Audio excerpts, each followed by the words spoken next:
What happened in Parliament today will go down in history.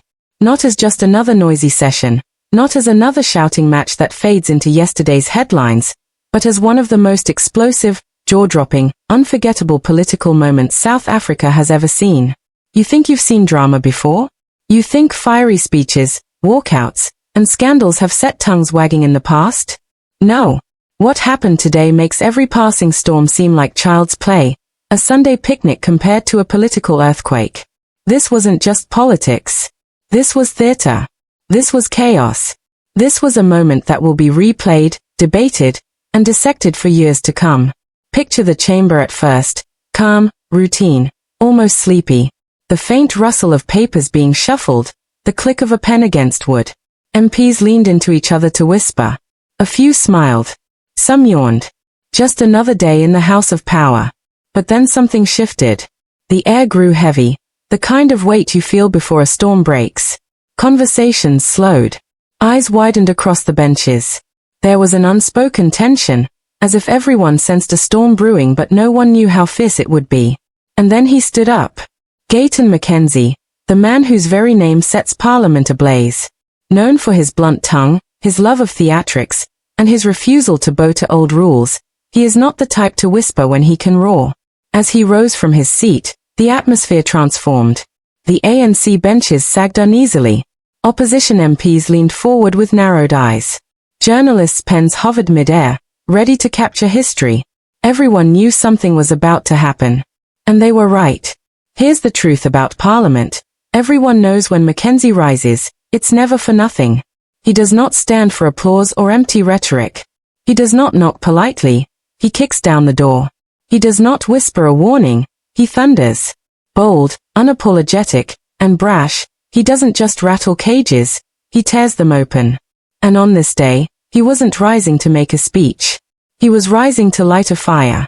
The subtle shuffling of paper stopped. Nervous laughter faded. Even the speaker leaned forward, bracing for impact. McKenzie adjusted his jacket slowly, almost theatrically, as if savoring the spotlight. Then in a voice sharp as a blade, he didn't ask, didn't suggest, didn't accuse. He declared, President Cyril Ramaphosa must be arrested. The words fell like a grenade in the heart of Parliament. For a heartbeat, silence engulfed the chamber. You could hear the flicker of fluorescent lights. A few MPs gave off nervous laughter, the kind that masks fear. But McKenzie's face was carved in stone. His eyes burned with conviction. His voice did not waver.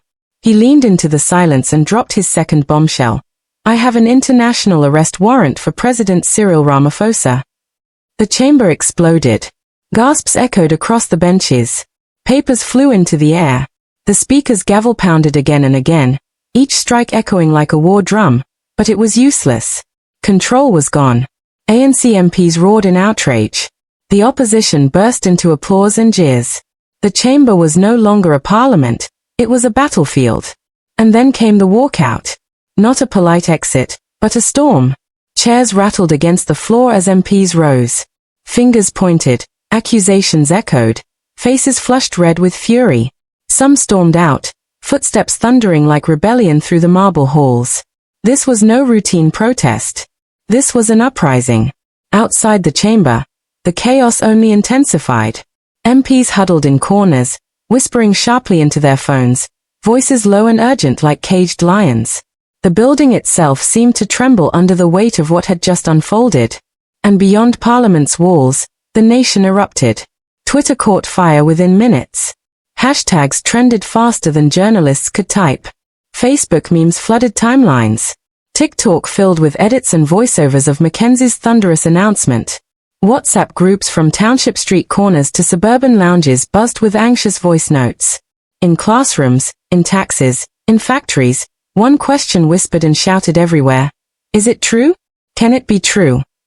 For in a single afternoon, McKenzie had turned the ordinary theater of politics into a national earthquake. Some hailed him as a hero, the lone warrior daring to wave a sword at corruption.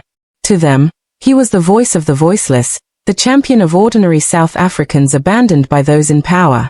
He did what others feared. He spoke truth to the throne.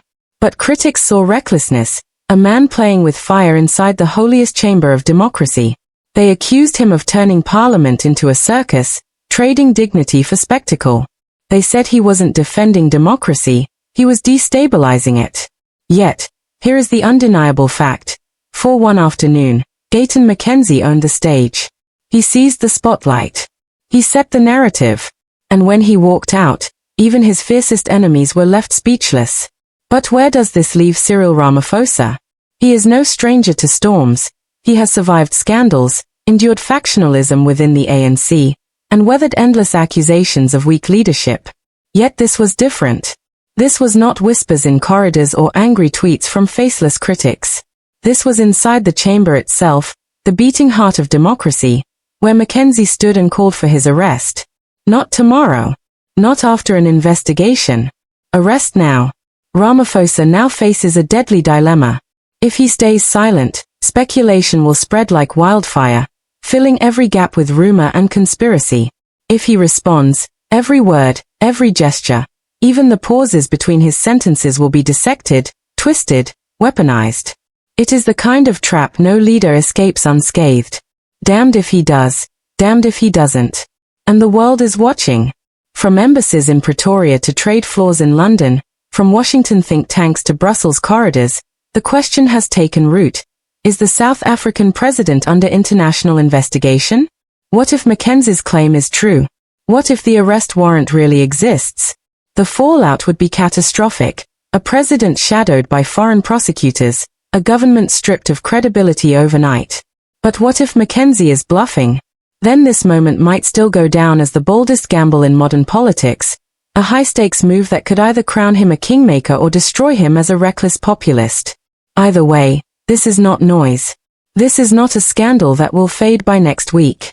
This was a direct strike at the highest office in the land, and its aftershocks will linger for months, maybe years. Legal scholars are demanding evidence. Opposition parties are debating their next moves. International observers are raising eyebrows. And the media circles like sharks, waiting for the first leak, the first document, the first undeniable proof. Tonight, South Africa feels different. The air is heavier. Conversations sharper. The mask of political stability has cracked. And a storm is gathering strength. The question now hangs like a shadow over the nation. Is Gayton McKenzie a truth-teller holding a smoking gun, or the ultimate showman playing his boldest card? Whatever the answer, one thing is certain. Today Parliament shook, and history will not forget.